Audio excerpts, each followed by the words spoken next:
올해의 부동산 전략, 인생의 기로에 서다. 우리는 항상 인생의 기로에 서 있습니다. 여러분들이 느끼지 못할 뿐이죠. 여러분들이 선택하는 그 모든 것들은 내 자신과 나의 인생을 바꾸는 것입니다. 그런데 이 중에서도 많은 기회들이 있을 거예요. 그 기회를 여러분들이 잡고 활용하느냐, 거기에 따라서 여러분들의 인생은 또 바뀐다, 이렇게 보시면 될 것 같습니다.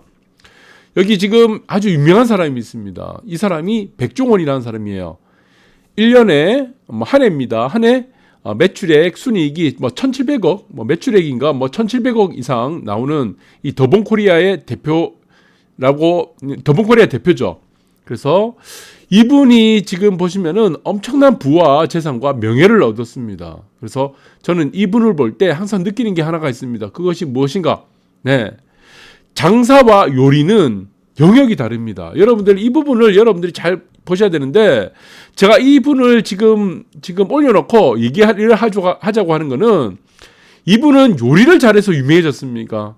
아니죠. 그래서 많은 사람들이 헷갈리는 게 이겁니다. 요리를 잘하면은 장사도 잘할 것이라는 이 편견입니다. 이게 아니에요. 그래서 요리와 장사는 완전히 다른 영역이다. 그래서 호텔에 보시면 아주 인류 요리사가 있습니다. 그분이 나와서 장사를 하게 되면은 대부분이 다 망한다고 합니다. 왜? 이 사람은 음식을 맛있게 할 수는 있어도 장사를 잘하는 게 아니죠.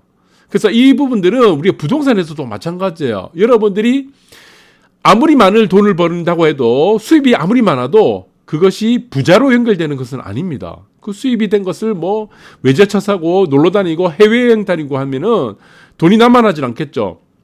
그래서 영역이 다르다는 것이다. 그래서 돈을 많이 버는 것과 부자가 되는 것은 또 영역이 다릅니다. 그리고 부동산도 마찬가지예요. 여러분들이 부동산을 수익형 부동산으로 갈 건지, 차익형 부동산으로 갈 건지, 아니면 토지로 갈 것인지, 그런 부분에 따라서 완전히 영역이 달라지기 때문에 여러분들은 항상 무엇입니까? 네, 요리와 장사는 영역이 다르다. 요리를 잘하는 것이 장사를 잘하는 것이 아니다.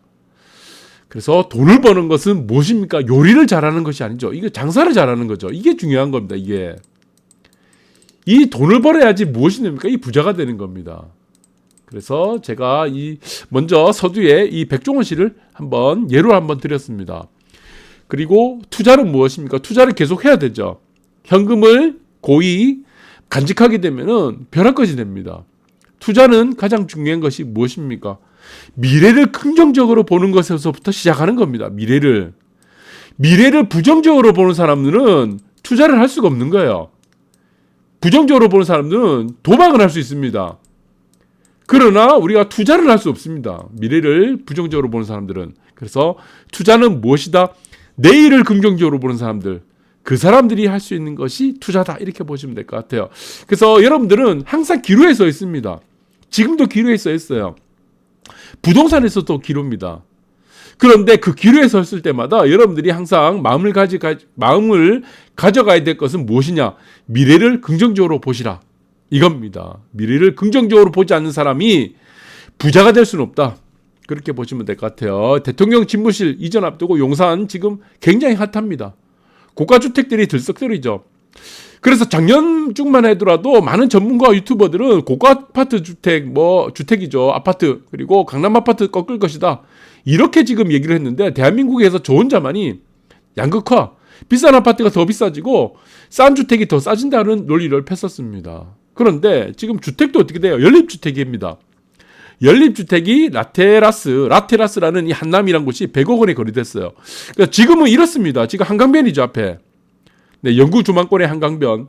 그래서 이거는 희소입지, 한정입지라고 합니다. 그래서 연립주택마저도 한정입지, 물이 보여야 된다 그랬습니다. 물. 항상 지금 고가 아파트, 내가 더 좋은 가격으로 가려면 무엇이 돼야 됩니까? 네, 여기서 가장 중요한 게 이거예요. 물이 보여야 된다는 겁니다. 물. 주택이든 아파트든 이게 핵심이다 라는 겁니다. 그래서 연립주택도 이제 두 번째로 100억 원을 호가하는, 100억 원을 넘어가는 이제 시대가 됐다, 이렇게 보시면 될 것 같아요. 그리고 마찬가지입니다. 지금 전세도 어땠습니까? 120억 신고가 또 쳐버렸습니다. 그래서 주택도 전세값도 이러한 큰 변화들이 맞이하고 있는 지금 여러분들이 인생의 기로에 서 있는데, 그러면은 내가 지금 뭐 120억, 뭐 아파트 뭐 연립주택 100억, 이게 의미를 찾으라는 것이 아닙니다. 여기에 따른 여러분들이 선택의 기로를 가져야 되는데, 제가 좀 설명을 좀 드리도록 하겠습니다. 수익형 부동산 지금 작년 거래액이 보시면은 또 18% 또 돌파를 했어요. 계속 증가하고 있습니다. 또 증가를 하고 있죠. 자, 여기서는 지금 나온 것이 수익형 부동산입니다. 그러면은 내가 선택을 하는 물건들이 두 가지가 있습니다. 수익형으로 갈 것인지, 또 선택의 기로에 있습니다. 여러분들 지금 현재. 아니면은 차익형으로 갈 것인지, 이 또 기로에 서 있는 거죠. 어떤 선택을 해야 될까요? 여러분들이 어떤 선택을 하는 것이 가장 현명할까요? 가장 지혜롭습니까? 또 하나를 예를 보겠습니다. 보시니까 이거 법인발 주택 공급, 네, 또 부활할까, 이런 얘기가 있습니다. 이게 주체가 되는 거예요. 법인으로 내가 매수를 할까? 법인을 이제 만들어야 되겠죠. 네, 법인으로 주택을 살까? 아파트를 살까? 투자물건 상가를 살까? 아니면은 개인으로 살까? 여기서 또 어떻게 됩니까? 기로에 서는 겁니다. 기로. 지금도 기로에 서 있는 거예요. 그러면은 장단점을 여러분들이 잘 보셔야 되겠죠. 법인 같은 경우는 어떻습니까? 여러분들이 아파트라든가 마찬가지입니다. 아파트, 그리고 뭐 공동주택, 네, 마찬가지죠. 뭐 다세대 주택도 마찬가지고, 여러분들이 보시는 이러한 공동주택이 다 포함됩니다. 뭐 다세대 다 포함됩니다. 공동주택. 그런데 이것을 두 채까지는 여러분들이 법인으로 절대 사지 마세요. 법인으로 살 필요 없습니다. 만약에 내가 수익형으로 간다 그러면 세 채 이상부터는 법인으로 사면 되겠죠. 양도세는 법인세로, 네, 대체가 되니까. 그래서 여러분들이 지금 마찬가지인데, 여러분들이 물건을 투자한 곳이 재개발인가, 네, 그리고 재건축이다, 이런 경우는 어떻습니까? 이것 같은 경우는 지금 오로지 지금 차익형입니다. 이것은 차익형이 되겠죠. 네, 이거는 순수하게 지금 수익형이 아닙니다. 개발에 따른 여러분들의 부동산이니까. 이 경우는 여러분들이 세 채가 되든 다섯 채가 되든 상관없습니다. 이거는 다 개인이 사는 게 좋습니다. 법인을 사는 것이 아니고 개인이 사는 것이 좋다. 왜? 내가 사는 집을 만약에 재개발 물건을 5개를 샀어. 그래서 이 물건을 임대사업을 등록하면 어떻게 되겠습니까? 내가 살고 있는 집은 어떻게 돼요? 비과세가 되죠. 그래서 지금 임대사업자를 혜택을 많이 준다고 하죠. 많이 줄였습니다. 혜택을 줄여도 비과세 혜택을 줍니다. 내가 살고 있는 집에 대한 비과세 혜택을 줍니다. 그리고 재개발 재건축도 어떻게 됩니까? 임대사업을 등록하면 어떻게 돼요? 이것은 내가 만기를 채우지 않더라도 이것은 지자체 말소라 해서 직권 말소가 됩니다. 자동적으로 말소가 되기 때문에, 자동 말소가 되기 때문에 이것은 내 물건들이 차익형을 보는 재개발 재건축에서는, 여기서는 예외적으로 개인이 살 수 있는 주택의 수는 저는 예외가 없다고 보고 있습니다. 그러나 차익형이 아닌 수익형으로 가게 된다면은 법인으로 사는 게 유리하겠죠. 네, 오로지 시세 차익이 아니고 법인이기 때문에. 그래서 이렇게 여러분들 요약을 해보시면은 저는 그렇게 생각합니다. 부동산은 니벨렁싱 싸움이에요. 타이밍의 예술입니다. 아까도 보셨잖아요. 내가 상가를 샀습니다. 상가. 네, 이 상가는 무엇입니까? 이것은 무엇이죠? 이건 차익형이 아니고 수익형이죠. 수익형이란 게 뭡니까? 네, 월세 수입을 받는 겁니다. 월세 수입. 오로지 내가 임대인으로서 임차인에게 월세 수입을 받아서 안정적으로 수익을 얻는 겁니다. 그런데 이 상가가 어떻게 되냐? 나중에 보니까 이 재개발이 되는 거예요. 그러면은 이 상가는 어떻게 되겠습니까? 수익형이 되는 것이 아니죠. 이제는 차익형으로 되는 겁니다. 이게 굉장히 기회입니다. 차익형. 시세 차익을 한 번에 벌 수 있기 때문이다. 내가 갖고 있는 상가주택, 그리고 상가 건물은 노후화가 됩니다. 땅값은 올라갈 수는 있어도. 네, 감가상각이 되죠. 그런데 재개발이 들어가게 되면 어떻게 되겠습니까? 재건축에 들어가게 되면 상가 같은 경우는 차익형으로 확실하게 리밸런싱 될 수 있는 기회가 되는 겁니다. 이 타이밍 예술이에요, 또. 그래서 부동산은 무엇입니까? 여러 가지 내가 원하지 않는 상황에서 리밸런싱 되는 경우도 있고, 내가 여러분들이 아까도 보셨죠. 차익형으로 할 것인지 수익형으로 할 것인지, 아파트로 갈 것인지, 아니면은 뭐 물이 보이는 한강변으로 할 건지, 그런 부분들을 여러분들이 끊임없이 리밸런싱을 해야 됩니다. 아니면은 내가 더 평수가 좋은 데로 갈 건지, 아니면 입지가 더 좋은 곳으로 할 건지.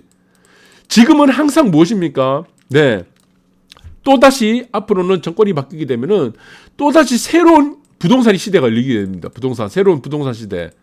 거기에 맞게끔 여러분들이 전략을 잘 세워야 된다. 이렇게 저는 생각되고, 여러분들한테 이런 것들을 저는 꾸준하게 연구를 해보시라, 그렇게 보고 있습니다. 그래서 아까도 보셨지만 차익형 부동산이 무엇입니까? 차익형 부동산은 실거주하는 주택이에요. 내가 아파트 살고 있습니다. 이것은 어떻습니까? 수익이 안 나죠.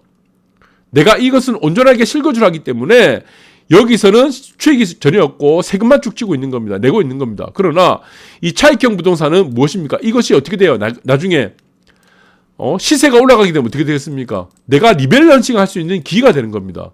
더 좋은 입지로 갈 수도 있는 겁니다. 아니면은 여기서 내가 이 아파트가 50억이 됐다. 여러 가지 전략을 구사할 수 있게 되는 겁니다. 왜? 여기서 일부를 대출을 받아가지고 어떻게 습니까? 차익형이 아닌 수익형 부동산으로 갈 수 있는 겁니다. 수익형 부동산으로. 그래서 노후 대비를 해서 또 매달 일정한 금액을 얻을 수 있죠. 그래서 토지도 마찬가지고 차익형 부동산이죠. 수익을 얻을 수 없죠.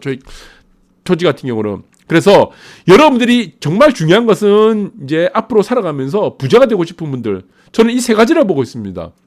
네, 그 세 가지가 무엇입니까? 첫 번째는 무엇입니까? 노동 수입을 얻어야 됩니다. 기본적으로 노동 수입. 이 노동 수입을 얻는 기간도 여러분들이 지금 한계가 있습니다. 그래서 여러분들이 가져야 될 것이 무엇입니까? 이 두 번, 차익형 부동산을 가져야 되죠. 실거주하는 나중에 큰 수익이 날 수 있는 주택을 갖고 있어야 됩니다. 아파트.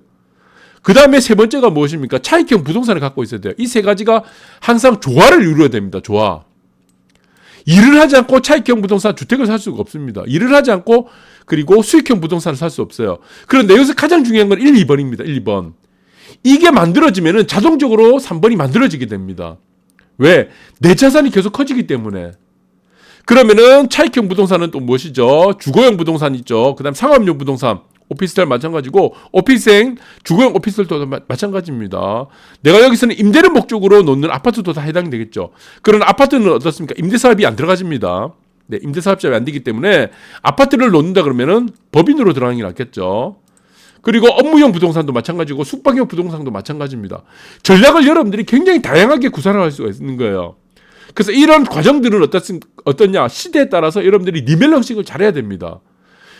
네, 그리고 여러분들이 가장 잘 아는, 보시면은 상가도 있습니다. 상가도 지금 명동 이런데 여러분들이 이거 영원하다고 생각하는 거예요. 명동 지금 어떻습니까? 다 공실이에요. 공실. 50% 이상 공실입니다. 영원한 게 없습니다. 상업용이든 주거용이든 업무용이든 이런 것들이 여러분들이 적절하게 리밸런싱을 잘해야 되는데, 그 중심은 항상 무엇이냐? 네, 내가 갖고 있는 아파트가 항상 중심이 돼야 됩니다. 나는 아파트 한 채 갖고 있는 사람이 50억짜리 아파트 한 채 갖고 있어. 이 사람은 아무것도 활용이 안 된다고 생각하는 건 이건 잘못된 겁니다. 내 아파트 연립주택이랑 나중에 100억이 됐습니다. 이거 활용이 굉장히 커집니다. 이 활용이. 여러분들이 건물을 짓는 비용은 얼마 안 돼요. 내가 상가 건물 짓는다, 건물 비용 얼마 안 됩니다. 그러나 내가 든든한 내 노동 수입을 이용을 해서 나중에 차곡차곡 모아서 투자를 열심히 해서 이 차익형이라는 이 실거주하는 주택 하나가 큰 빚을 바랍니다. 나중에 큰 빚을 바라는 거예요. 그래서 여기서는 어떻게 됩니까? 리밸런싱을 통해서 나중에 노후가 되죠. 그래서 일을 할 수 없게 되면은 수익형 부동산도 얼마든지 전환이 가능하기 때문에, 여러분들은 처음에 20대 30대 분들은 수익형 부동산에 집중하는 것보다는 어느 정도 차익형 부동산을, 주택이 아파트들을 완성을 할 수 있는, 왜? 여러분들이 아파트가 올라가는 속도가 가장 빠릅니다. 아파트가 올라가는 속도가. 그리고 그 입지에 따라서 가장 수익을 크게 만들 수 있는, 그리고 재개발 재건축을 통해서 만들 수 있는, 여러분들이 큰 돈이 없어도 만들 수 있기 때문에, 자, 나중에 수익형 부동산으로 올인하는 방법도 있습니다. 올인하는 방법도 매주 다양하죠. 그래서 부동산은 전략이 굉장히 많습니다. 한 수천 가지 됩니다. 그 수천 가지가 아무리 많더라도 여러분들이 20, 30대 아니면 40대라 하더라도 차근차근히 접근해야 된다. 그 접근 방법은 무엇이냐? 처음에 가장 중요한, 내가 설거주하는 이 똘똘한 한 채가 무엇이냐가 가장 중요하다는 거다. 그 똘똘한 한 채에 의해서 나중에는 수익형으로 전환이 얼마든지 가능하기 때문에, 여러분들이 너무나 많은 것들을 지금 전략적으로 구사를 하지 말고, 저는 처음에는 가장 중요한 노동 수입을, 일을 열심히 해서 부지런한 사람들이 여러분들이 성공할 수 있다.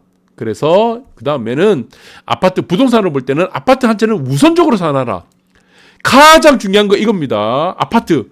내가 살고 있는 이 아파트를 가장 우선적으로 사는 게 가장 1순위다. 그 다음에 여러분들이 뭐 주식을 하든 코인을 하든 상관이 없어요. 그러나 주식이나 코인은 무엇입니까? 네, 이게 담보 물건이 아니죠. 담보가 안 된다는 겁니다. 이게 가장 중요합니다. 담보가 안 되기 때문에 여기서 젊은이들이 올인을 하지 마세요. 가장 중요한 것은 늦더라도 네, 똘똘한 한 채. 내가 집을 똘똘이죠. 한 채, 두 채도 필요 없고 이 똘똘이 한 채라는 것들을 전략을 잘 구사를 해서 매입을 하는 겁니다. 이것이 바로 스타트다. 그겁니다. 저는 그렇게 보고 있고 그래서 가장 중요한 차익형 부동산에 대한 시세가 많이 올라갈 수 있는 이런 아파트에 대한 담보 물건을 먼저 확보해라. 그 이후에는 여러분들이 전략을 구사할 수 있는 것들이 매우 많기 때문에 그 이유는 어떻습니까? 노동 수입이 단절되는 이 시기가 오게 되면은 얼마든지 수익형 부동산, 얼마든지 포트폴리오를 수백 가지에 달하는 여러 가지 만들 수가 있기 때문에 천천히 한 걸음부터 그리고 계단을 한 단계씩 올라가는 그러한 늦지 않았습니다, 여러분들. 실천할 수 있는 기회가 됐으면 좋겠습니다. 감사합니다.